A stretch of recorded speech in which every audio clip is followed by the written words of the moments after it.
నందేమో నాన్నకి సింహం నీ అమ్మకి వాహనమై ఉండలేదా? ఎలకేమో తమరికి నెమలేమో తంబికి రథమల్లే మారలేదా? పరుజాతుల భిన్నత్వం కనిపిస్తున్నా, కలిసుంటూ ఏకత్వం బోధిస్తున్నా. ఎందుకు మాకీ హింసావాదం? ఎదిగేటందుకు అది ఆటంకం.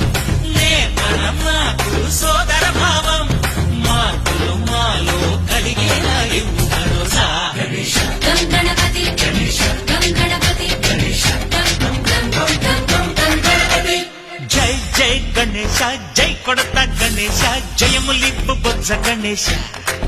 గణేశ హై హై గణేశ, అడిగేస్తా గణేశ, అభయమిప్పు బుజ్జి గణేశ.